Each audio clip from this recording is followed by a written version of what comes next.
الشيطان الحميد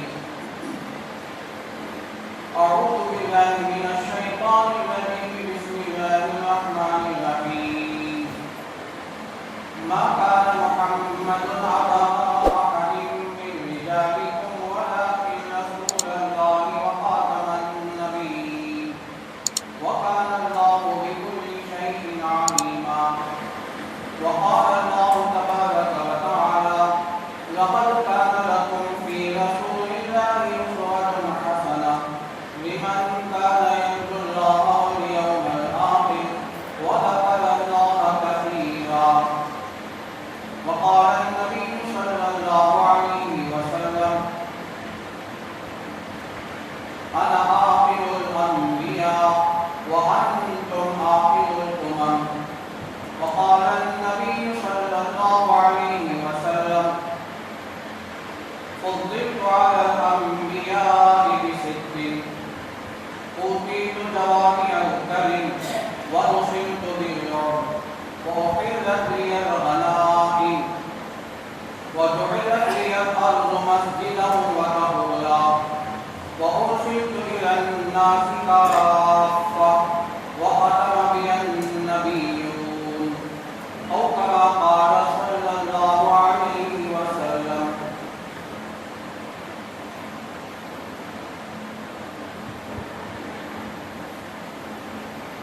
اللہ تبارک و تعالیٰ کا بے انتہا کرم و احسان ہے، اسی کا فضل و شکر ہے، اسی ذات وحدہ لا شریک نے ہم سب کو ہمارے نبی حضرت محمد رسول اللہ صلی اللہ علیہ وسلم کی امت میں پیدا فرمایا۔ درود اور سلام نازل ہو ہمارے آقا تاجدار مدینہ محمد عربی محمد مصطفیٰ صلی اللہ علیہ وسلم پر، ان کے آل اور ان کے تمام اصحاب پر ہو۔ بزرگان محترم، نوجوانان اسلام، معزز سامعین، اللہ تبارک و تعالیٰ نے ہم تمام کو ہمارے نبی حضرت محمد رسول اللہ صلی اللہ علیہ وسلم کے امت میں پیدا فرمایا۔ اللہ کے نبی صلی اللہ علیہ وسلم کے ساتھ ہمارا جو ایمان ہے وہ دو طرح کا ایمان ہے۔ ایک ایمان تو یہ ہے کہ آپ نبی ہیں، دوسرا ایمان یہ ہے کہ آپ آخری نبی ہیں اور خاتم الانبیاء والمرسلین ہیں۔ یہ دونوں ایمان ہماری طرح، جب دو ایمان ہمارا ہوگا تو ہمارا ایمان کامل اور مکمل ہوگا۔ اگر کوئی آدمی اللہ کے نبی صلی اللہ علیہ وسلم کو نبی تو مانے لیکن آخری نبی نہ مانے تو وہ کافر ہے، مرتد ہے، ملعون ہے، واجب القتل ہے۔ اللہ کے نبی صلی اللہ علیہ وسلم کو نبی بھی مانے اور آخری نبی مانے۔ اللہ کے نبی صلی اللہ علیہ وسلم پر نبوت ختم ہو چکی ہے، نبوت کامل اور مکمل ہو چکی ہے، آپ کے بعد کوئی نبی آنے والا نہیں۔ یہ ہمارا ایمان ہے، یہ ہمارا عقیدہ ہے، اور یہ مسئلہ بہت ہی حساس مسئلہ ہے کہ ہم اللہ کے نبی صلی اللہ علیہ وسلم کو نبی ماننے کے ساتھ ساتھ آخری نبی ماننا یہ بھی ضروری ہے۔ اگر کوئی آخری نبی نہیں مان رہا ہے تو اس کا ایمان نہیں ہوگا، وہ کافر ہوگا، واجب القتل ہوگا۔ چونکہ اللہ تبارک و تعالیٰ نے قرآن کریم کے اندر صاف اعلان فرمایا، ما كان محمد ابا احد من رجالكم ولكن رسول الله وخاتم النبيين۔ تم میں سے کسی مرد کے باپ نہیں ہے محمد صلی اللہ علیہ وسلم، لیکن وہ اللہ کے رسول ہیں اور خاتم النبیین۔ اللہ تبارک و تعالیٰ نے اس آیت میں دو جملے فرمائے، ایک تو یہ فرمایا وَلَٰكِن رسول اللہ، اللہ کے نبی اللہ کے رسول ہیں صلی اللہ علیہ وسلم۔ دوسرا جملہ فرمایا وَخَاتَمَ النَّبِيِّينَ، اور نبیوں کے ختم کرنے والے ہیں، نبیوں کے خاتم ہیں، تمام نبی کے آخری نبی ہیں۔ تو اللہ تبارک و تعالیٰ نے قرآن کریم کے اندر اس آیت میں دونوں لفظ کو جمع فرمایا، وَلَٰكِن رسول اللہ، اللہ کے رسول بھی ہیں، وَخَاتَمَ النَّبِيِّينَ، اور خاتم النبیین بھی ہیں۔ اگر کوئی اللہ کے رسول کو صرف رسول مان رہا ہے، اللہ کا نبی مان رہا ہے، وخاتم النبیین پر ایمان نہیں ہے، تو قرآن کریم کی اس آیت کا وہ منکر ہے جو قرآن کریم کی ایک آیت کا ایک لفظ کا بھی انکار کر دے، وہ کافر۔ اور یہ نص سے موجود ہے، قرآن و حدیث میں جو باتیں ہوتی ہیں وہ نص میں ہے، اگر کوئی نص کا انکار کرتا ہے تو وہ کافر ہو جاتا ہے۔ اور حدیث میں تو اللہ کے نبی صلی اللہ علیہ وسلم نے دسوں بیسوں نہیں کہے، حدیث میں سینکڑوں حدیث میں اللہ کے نبی صلی اللہ علیہ وسلم نے فرمایا انا خاتم النبیین، میں آخری نبی ہوں۔ اس روایت میں فرمایا وختم بی النبیون، نبوت میرے اوپر ختم ہو چکے ہیں، میرے اوپر نبوت کامل ہو چکی، مکمل ہو چکی ہے۔ تو حدیث میں بھی اللہ کے نبی صلی اللہ علیہ وسلم نے صاف صاف ارشاد فرمایا۔ اس میں دوستو قرآن کریم کے اس آیت میں جو سورہ احزاب کی آیت ہے، تو اس میں ایک لفظ جو اللہ نے فرمایا وخاتم النبیین، خاتم کس کو کہتے ہیں؟ خاتم النبیین تمام نبیوں کی نبوت کو ختم کرنے والے۔ خاتم کے دو معنی علماء نے مفسرین اور محدثین نے بیان فرمایا، ایک حقیقی معنی جو لفظی معنی ہے اور دوسرا مجازی معنی۔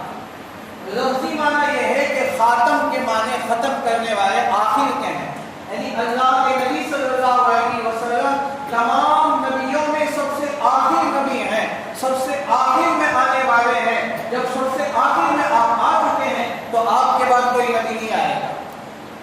تو خاتم کا ایک معنی یہ ہے جو حقیقی معنی جو لفظی معنی ہے، اور دوسرے مفسرین فرماتے ہیں ایک مجازی معنی ہے۔ مجازی معنی یہ ہے کہ افضل اور اکمل کے معنی آتے ہیں۔ افضل اور اکمل کے معنی، افضل اور اکمل اس شے کو کہتے ہیں جس ذات کے اوپر پوری فضیلتیں کامل ہو چکی، جس ذات کے اوپر تمام کمالات کامل ہو چکے، اس کے بعد افضلیت کا کوئی درجہ نہیں ہے، اس کے بعد اکملیت کا کوئی درجہ نہیں ہے۔ جتنی فضیلتیں ہیں، جتنے کمالات ہیں، اور جتنے اللہ کے نبی صلی اللہ علیہ وسلم پر جتنی چیزیں، وہ تمام چیزیں آپ کے اوپر کامل اور مکمل ہو چکی ہیں۔ یہ افضل اور اکمل کے معنی، جتنی فضیلتیں ہیں وہ تمام فضیلتیں اللہ کے نبی صلی اللہ علیہ وسلم پر کامل اور مکمل ہو چکی ہیں۔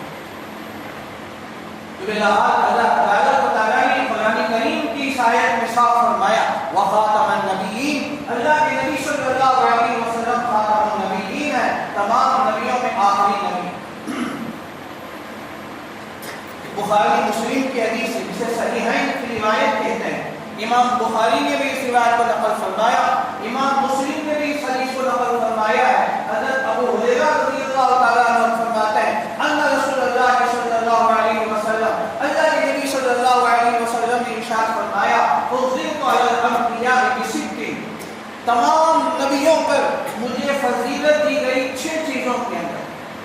تمام نبیوں میں فضلت علی الانبیاء بست، جتنے نبی آئے حضرت آدم علیہ السلام سے لے کر حضرت عیسیٰ علیہ السلام تک جتنے نبی آئے، ان تمام نبیوں میں آپ کو جو فضیلت دی گئی 6 باتوں میں زیادہ فضیلت دی گئی۔ سب سے پہلا فرمایا اللہ کے نبی صلی اللہ علیہ وسلم نے ارشاد فرمایا اوتیت جوامع الکلم، مجھے جوامع الکلم دیا ہے۔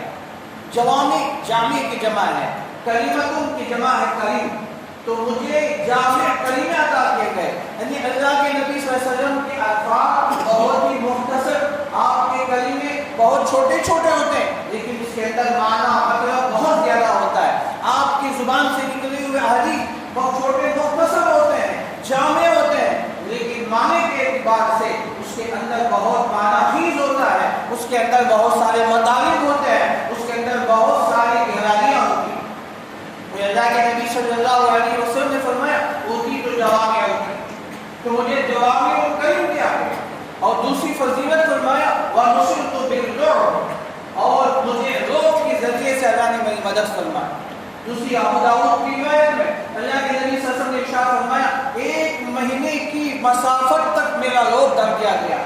اللہ کے نبی مکے میں ہے یا اللہ کے نبی مدینے میں ہے، 1 مہینے کی مسافت کی دوری میں دشمن آپ سے ڈرتا ہے، آپ کے نام سے کانپتا ہے، آپ کے نام سے تھر تھر کانپتا ہے۔ یہ روب اللہ تبارک و تعالیٰ نے آپ کو عطا فرمایا، کسی اور کو عطا نہیں فرمایا۔ وَنُصِرْتُ بِالرُّعْبِ، رعب کے ذریعے سے اللہ تعالیٰ نے میری مدد فرمائی۔ تو 1 مہینے کی مسافت میں اللہ کے نبی صلی اللہ علیہ وسلم کا روب دشمنوں کی دلوں میں پڑتا تھا۔ پھر آگے اللہ کے نبی صلی اللہ علیہ وسلم نے ارشاد فرمایا وَأُحِلَّتْ لِيَ الْغَنَائِمُ، مال غنیمت میرے لیے حلال کر دی گئی۔ اس سے پہلے جتنے نبی آئے ان کو مال غنیمت حلال نہیں ہوتی تھی۔ جنگ کرنے کے بعد جنگ میں دشمنوں کی طرف سے جو اموال ملتے ہیں اس کو مال غنیمت آ جاتا ہے۔ مال غنیمت اللہ کے نبی صلی اللہ علیہ وسلم کو اور آپ کی امت کو حلال کر دیا ہے۔ وَأُحِلَّتْ لِيَ الْغَنَائِمُ، پھر آگے فرمایا اللہ کے نبی صلی اللہ علیہ وسلم نے چوتھی بات فرمایا وَجُعِلَتْ لِيَ الْأَرْضُ مَسْجِدًا وَطَهُورًا، تمام روئے زمین کو میرے لیے نماز گاہ اور پاک بنا دیا۔ کسی امتوں میں ایسے نہیں ہوتا، اگر کوئی عبادت کرنا ہو، نماز پڑھنا ہو، وہ ان کی عبادت خانوں میں جا کر عبادت ادا کرنا پڑتا تھا، لیکن اللہ تعالیٰ نے اللہ کے نبی صلی اللہ علیہ وسلم کی برکت سے آپ کو یہ فضیلت عطا فرمائی، پوری زمین کو اللہ نے پاک کر دیا۔ جہاں چاہے ہم نماز پڑھ سکتے ہیں، سفر میں ہے آدمی مصلی بچھا کر آدمی نماز پڑھ سکتا ہے، اور مٹی کو اللہ نے پاک بنایا۔ اگر پانی نہیں ہے پاک مٹی کو لو، اس میں تیمم کرو، تیمم کر کے نماز پڑھو۔ اللہ تعالیٰ نے اس مٹی کو پاک بھی بنا دیا اور نماز گاہ بھی بنا دیا۔ آپ جنگلوں میں، بیابان میں ہو، کہیں بھی ہو، آپ کے لیے نماز پڑھ سکتے ہیں، آپ عبادت کر سکتے ہیں۔ تو اللہ کے نبی نے فرمایا وَجُعِلَتْ لِيَ الْأَرْضُ مَسْجِدًا وَطَهُورًا۔ پانچویں بات فرمایا اللہ کے نبی صلی اللہ علیہ وسلم نے وَأُرْسِلْتُ إِلَى النَّاسِ كَافَّةً، میں تمام لوگوں کے لیے نبی بنا کر بھیجا گیا۔ جتنے انسان دنیا کے اندر آئیں گے قیامت تک، انسان اور جنات تمام کے آپ نبی ہیں، آپ خاتم النبیین میں ہیں۔ وقت چھٹی بات فرمایا وَخَاتَمَ بِهِ النَّبِيُّونَ، اور نبوت میرے اوپر ختم ہو چکی ہے۔ یہ 6 باتیں، اور آخری کی جو 2 باتیں اللہ کے نبی صلی اللہ علیہ وسلم نے فرمایا وَأُرْسِلْتُ إِلَى النَّاسِ كَافَّةً، تمام لوگوں کے لیے اللہ تبارک و تعالیٰ نے آپ کو نبی بنا کر بھیجا ہے۔ قرآن کریم کے اندر بھی اللہ تعالیٰ نے سورہ اعراف کے آخر میں فرمایا قُلْ يَا أَيُّهَا النَّاسُ إِنِّي رَسُولُ اللَّهِ إِلَيْكُمْ جَمِيعًا، اے لوگوں میں اللہ کا رسول بنا کر بھیجا گیا ہوں تمام کے لیے۔ اس میں انسان بھی ہے، جنات بھی ہیں، جانور بھی ہیں، چرند پرند ہے، جتنی مخلوقات ہیں تمام کے لیے آپ نبی بنا کر بھیجے گئے۔ جانوروں نے آپ کی نبوت کا اقرار فرمایا، پرندوں نے آپ کی نبوت کا اعلان فرمایا، اور اللہ تعالیٰ نے ہر مخلوق کو آپ کو نبی بنا کر بھیجا گیا ہے۔ وَأُرْسِلْتُ إِلَى النَّاسِ كَافَّةً، اللہ کے نبی صلی اللہ علیہ وسلم کو تمام لوگوں کے لیے نبی بنا کر فرما گیا۔ اور چھٹی بات فرمایا جو اللہ کے نبی صلی اللہ علیہ وسلم کو عطا فرمایا وَخَاتَمَ بِهِ النَّبِيُّونَ، اور نبوت کا سلسلہ میرے اوپر ختم ہو چکا ہے۔ خاتم مہر نبوت آپ کے اوپر ختم ہو چکی ہے۔ ایک میں اللہ کے نبی صلی اللہ علیہ وسلم کو ایک تو خاتم النبیین ہے، اور آپ کے 2 منڈوں کے پیچھے، پیٹھ کے اوپر، آپ کے گدی اور گردن کے نیچے ایک مہر نبوت ہے جو کبوتر کے انڈے کی طرح آپ کے پیٹ میں۔ جب آپ پیدا ہوئے تو اسی وقت اللہ تعالیٰ نے آپ کو اسی طرح فرمایا کہ آپ کے پیٹ کے اندر اس طرح چھوٹا سا گوشت کا لوتھڑا آپ کے پیٹ میں ہے، جس کو مہر نبوت ہوتی ہے، جس کے اندر امام ترمذی رحمۃ اللہ علیہ نے 8 حدیثیں بیان فرمائی۔ باب خاتم النبیین صلی اللہ علیہ وسلم، ایک عنوان امام ترمذی رحمۃ اللہ علیہ نے شمائل ترمذی کا یہ عنوان باندھ کر 8 حدیثوں کو جمع فرمایا۔ دیگر روایتوں میں اور بھی روایتیں ہیں جس میں فرمایا اللہ کے نبی صلی اللہ علیہ وسلم کا جو مہر نبوت ہے، جو آپ کے منڈوں کے پیچھے جو آپ کے اوپر رکھا گیا، جس کے اوپر کچھ ہلکے سے بال ہیں، اور اس میں لکھا ہوا تھا محمد رسول اللہ۔ اللہ کے نبی صلی اللہ علیہ وسلم کے مہر نبوت پیدائشی طور پر جب آپ پیدا ہوئے تو اسی حالت میں آپ پیدا ہوئے، آپ کے پیٹ میں مہر نبوت لگا دی گئی. آپ اسی طرح پیدا ہوئے تو یہ اس بات کی علامت ہے کہ آخری نبی ہے. یہ جو بچہ پیدا ہوا ہے یہ بچہ نبیوں کا آخری نبی ہے، یہ بچہ نبی بنے گا اور خاتم النبیین صلی اللہ علیہ وسلم ہے. اس میں حدیث مختلف ہے. اللہ کے نبی صلی اللہ علیہ وسلم کی روایت ہے صحابہ نے اسے دیکھا ہے، صحابہ نے اس کے بوسے لیے ہیں ختم مہر نبوت کے، اور انہوں نے بیان فرمایا کہ مہر نبوت کیسے تھی. تو چھوٹے جس میں سے کہتے ہیں کہ کبوتر کے انڈے کے، کبوتر کے بیضے کے برابر اتنا سا، جس کے اوپر کچھ بال تھے اور اس کے اوپر کچھ مسا تھا، کچھ مسے بھی اس کے اوپر تھے، جو روایتوں کا خلاصہ میں آپ کے سامنے بیان کر رہا ہوں. اور جس کے اندر لکھا ہوا تھا باریک حرفوں میں محمد رسول اللہ، اللہ رسول محمد، اس طرح لکھا ہوا. اللہ اوپر ہے اور رسول درمیان میں، محمد نیچے سے پڑھیں گے تو محمد رسول اللہ، اوپر سے پڑھیں گے تو اللہ رسول محمد. یہ آپ کے مہر نبوت ہے، یہ اس بات کی علامت ہے آپ کے بعد کوئی نبی نہیں آئے گا، آپ آخری نبی ہیں. اور جو بھی آج پیدا ہوں گے وہ جھوٹے ہیں، وہ کذاب اور دجال. یہ اللہ تعالیٰ نے پیدائشی طور پر مہر نبوت آپ کے اندر پیدا کروائی. اس سے میرے دوستوں آج جو لوگ پیسوں کے بلبوتے پر یا کسی کے دباؤ میں آ کر یا عہدے کے لالچ میں یا دنیا میں خواہشات کی وجہ سے جو یہ اس طرح کے دعوے کرتے ہیں اور اس کے ماننے والے سب جھوٹے ہیں، کذاب اور دجال. میں نے دوسرا جمعہ بھی کہا اگر کوئی کہے آپ کے سامنے یا فیس بک میں یا یوٹیوب میں کوئی بھی آ کر وہ دعویٰ کر رہا ہے تو آپ فوراً کہہ دیں یہ جھوٹا ہے یا کذاب. اسے سوچنے کی ضرورت نہیں ہے، اس سے دلائل مانگنے کی ضرورت نہیں. امام اعظم ابو حنیفہ رحمۃ اللہ علیہ کے زمانے میں بھی اسی طرح کسی نے اس طرح کا دعویٰ کیا تو امام اعظم ابو حنیفہ رحمۃ اللہ علیہ نے فرمایا جو اس سے اگر کوئی دلیل مانگتا ہے میں اس کے اوپر کفر کا فتویٰ لگا دوں گا. چونکہ یہ مسئلہ بالکل حق ہے، اسے مانگنے کی ضرورت نہیں کہ تیرے پاس کیا دلیل ہے، تو کون ہے. نہیں، اللہ تبارک و تعالیٰ نے اللہ کے نبی صلی اللہ علیہ وسلم کو خاتم النبیین بنایا. اللہ کے نبی صلی اللہ علیہ وسلم کی جو خصوصیات ہیں جو اللہ تعالیٰ نے فطری طور پر آپ کے ساتھ عطا فرمائے، ایک تو یہ کہ فطری طور پر، جسمانی طور پر آپ کو مہر نبوت عطا کر دی گئی، آپ کے پیٹ میں مہر نبوت لگا دی گئی. اور اللہ کے نبی صلی اللہ علیہ وسلم کے پاس جبرائیل امین علیہ السلام آتے تھے، وہی لانے والا فرشتہ وہی لے کر آتا ہے. اب جبرائیل کے آنا بند ہو گئے کیونکہ اللہ کے نبی صلی اللہ علیہ وسلم کی نبوت مکمل ہو گئی، کامل ہو گئی. اور پھر اس کے بعد اب جو نبی نہیں آئے گا تو حضرت جبرائیل بھی نہیں آئے. اور بہت ساری حکمتیں علماء نے بیان فرمائے. چونکہ ہمارے اکابر علماء نے کتاب لکھے، مفتی اعظم پاکستان مفتی شفیع صاحب رحمۃ اللہ علیہ سب جانتے ہیں جو معرفت القرآن کے مصنف ہیں، تو حضرت نے مستقل ایک کتاب لکھے جو جس میں ختم نبوت کے نام سے، جس میں حضرت نے 101 دلیل قرآن و حدیث کے ذریعے انہوں نے پیش فرمایا. 101 حدیث، 101 دلائل انہوں نے جمع فرمایا. اور ضخیم رسالہ مفتی شفیع صاحب رحمۃ اللہ علیہ نے جس کے اندر یہ ثابت فرما دیا کہ اللہ کے نبی صلی اللہ علیہ وسلم آخری نبی ہے، آپ کے بعد کوئی نبی نہیں آیا.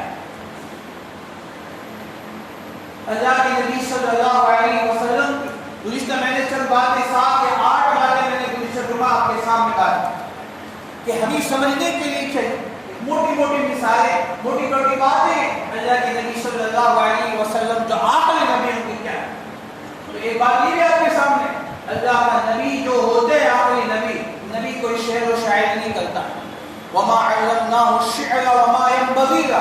سورہ یاسین کے اندر صاف فرمایا، اللہ تعالیٰ نے فرمایا کہ ہم نے آپ کو شعر و شاعری سکھایا نہیں، اور ہم نے آپ کو سکھایا بھی نہیں، آپ کی شان بھی نہیں. نبی ہو کر شعر و شاعری کرنے لگے اور شاعری کے جلسے ہونے لگے، نہیں. اللہ کے نبی صلی اللہ علیہ وسلم کو، تمام نبیوں کو اللہ تعالیٰ نے صفات دی.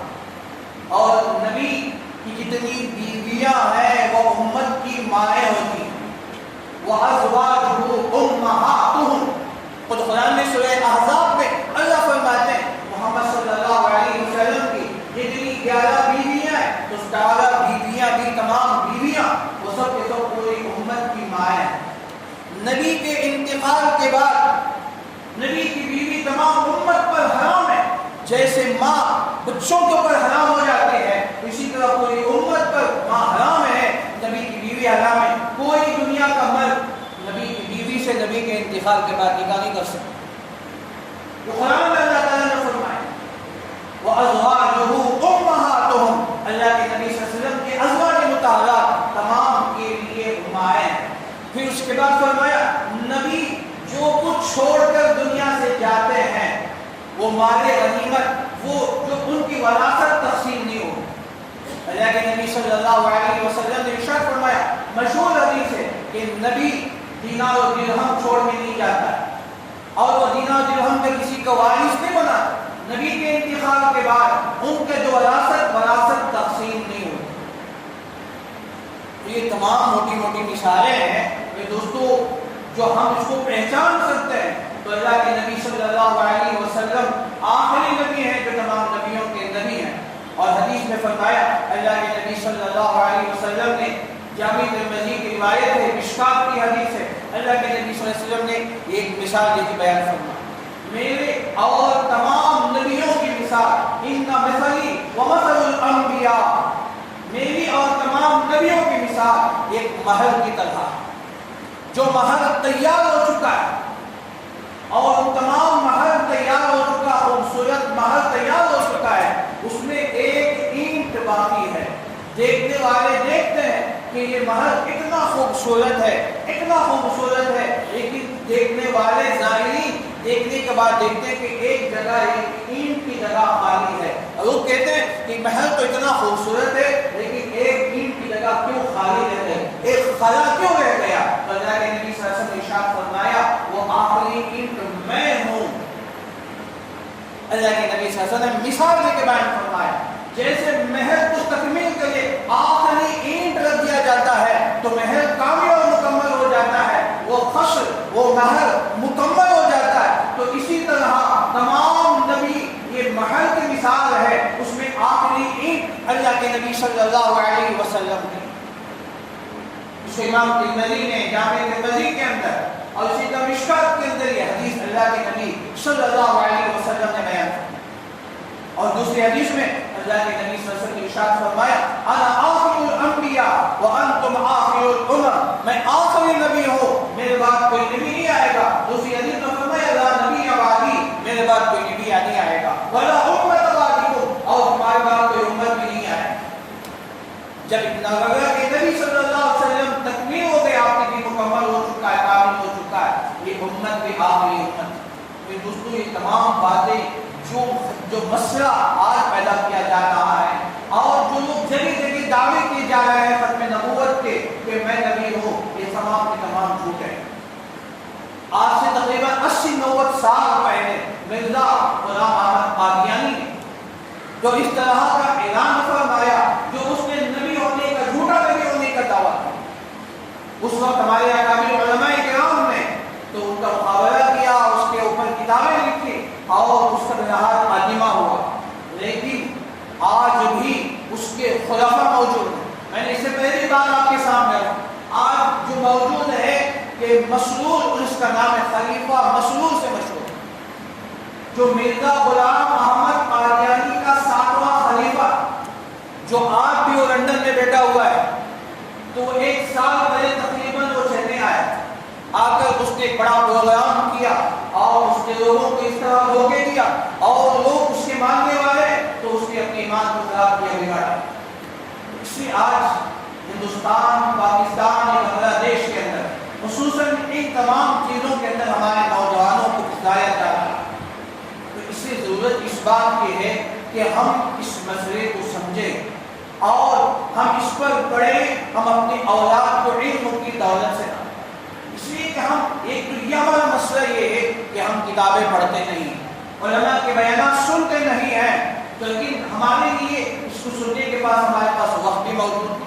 تو اس لیے میرے دوستوں ہم اپنے نوجوان بچوں کی حفاظت کرنا ہماری ذمہ داری ہے۔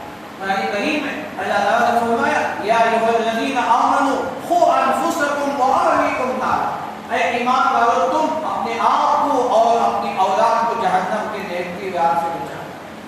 دوسری حدیث میں فرمایا اللہ کے نبی صلی اللہ علیہ وسلم نے کلکم راع وکلکم مسئول عن رعیتہ، تم میں سے ہر ایک ذمہ دار ہے، تم میں سے ہر ایک ذمہ دار ہے، اور ہماری ذمہ داری یہ ہے کہ ہم اپنے ماتحتوں کے بچوں کی حفاظت کریں۔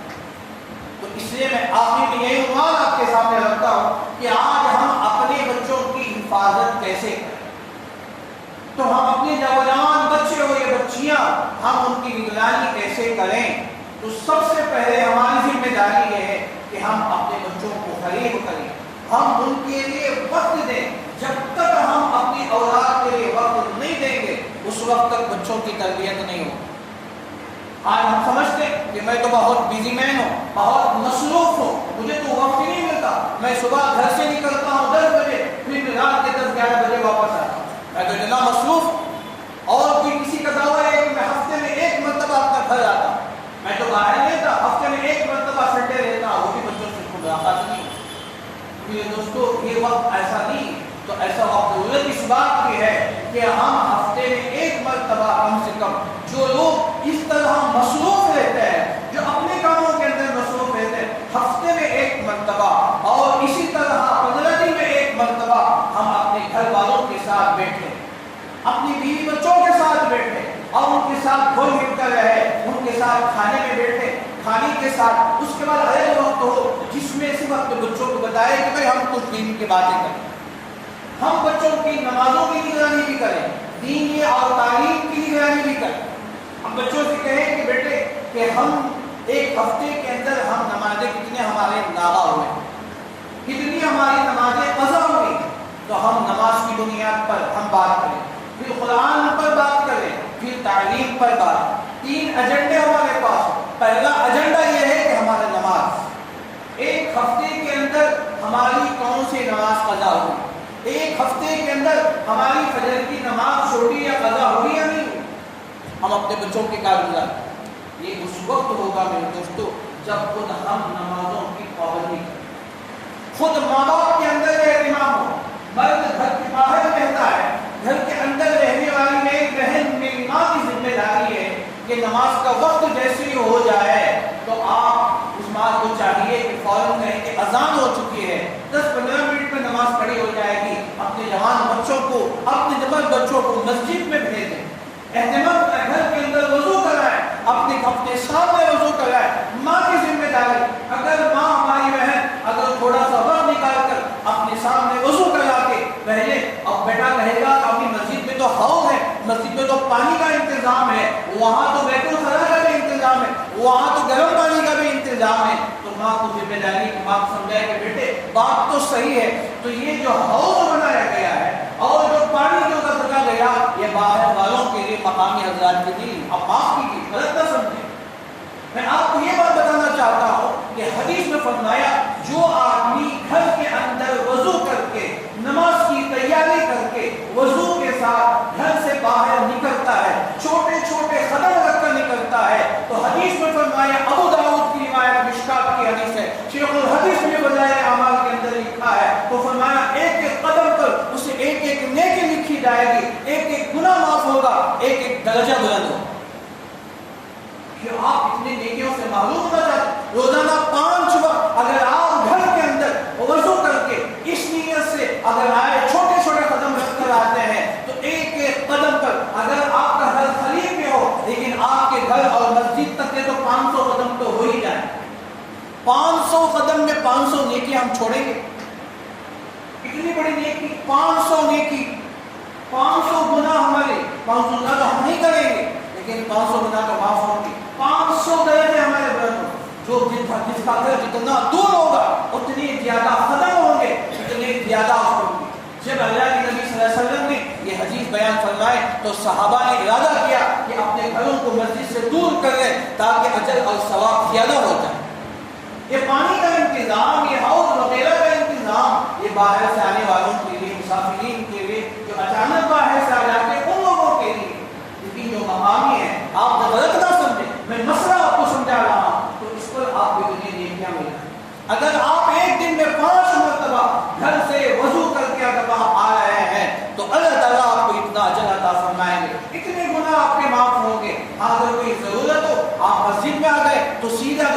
کام سے آپ دکان سے آ گئے ہیں، سیدھے نماز کا وقت ہو گیا، آپ مسجد میں آئے، مسجد میں وضو کی کوئی حرج نہیں، کوئی گناہ کی بات نہیں ہے۔ لیکن جب گھر میں ہو تو آدمی کو چاہیے کہ گھر سے وضو کر کے آئے تاکہ ان تمام نیکیوں کو حاصل کر کے جائے۔ اس سے بات کیا بنی؟ تو پہلے ہمارا عنوان ہو کہ ہم نماز ہو، دوسرا قرآن ہو، اس کے بعد تیسری تعلیم۔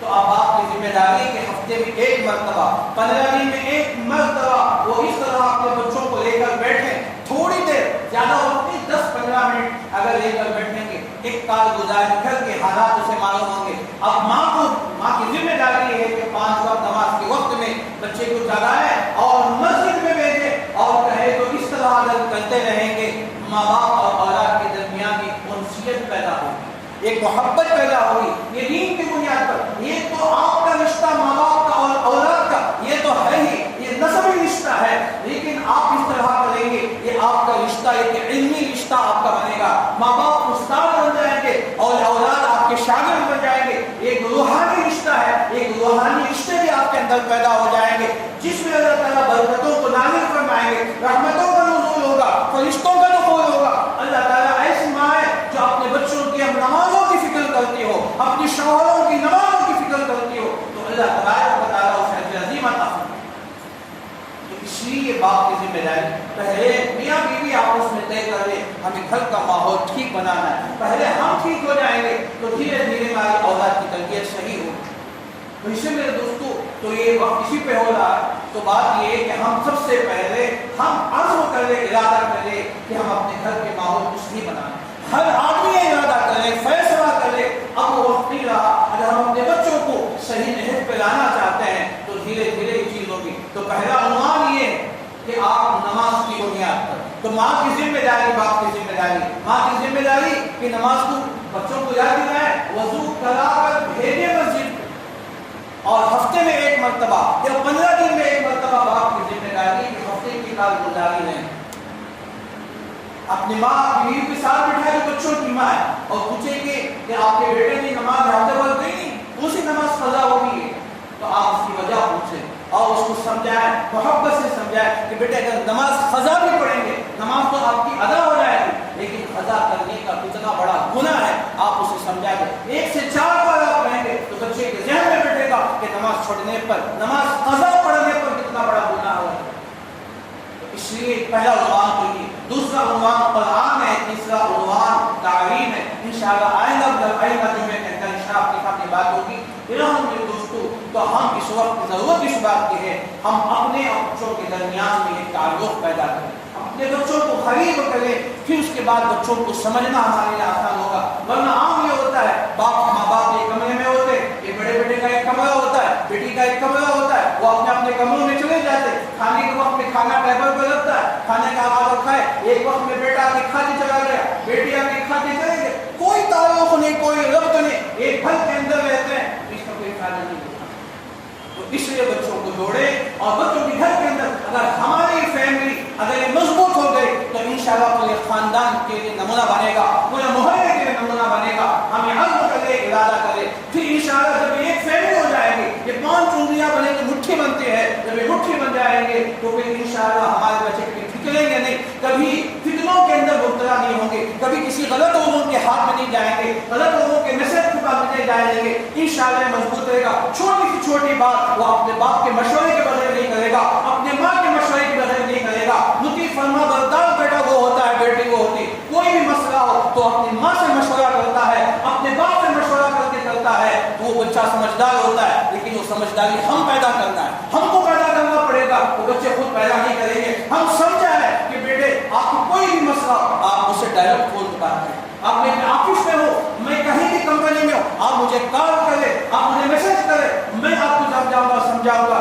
بیٹی کرے کہ ہر بات ماں کے مشورے کے بدل نہیں کرے، تو پھر جب ارادہ ہو جائے گا کہ ہم سب ایک فیملی ہیں، حقیقت میں جب بچوں کو بات سمجھ میں آ گئی تو انشاءاللہ ہمارے بچے بگڑیں گے نہیں، آپ کے بچے بڑے ہو جائیں گے، انشاءاللہ کہیں بھی رہیں گے وہ آپ سے برابر رابطے پہ رہیں گے، آپ کے برابر آپ کے مشورے پہ رہیں گے، آپ کے اشارے پہ چلیں گے۔ اللہ تعالیٰ سے دعا کیجیے کہ اللہ تعالیٰ ہمارے اولادوں کو، ہماری فیملی کو اس طرح مضبوط بنائے، ہر فتنے سے، ہر برے فتنوں سے، شرور سے ہماری فیملی کے، ہمارے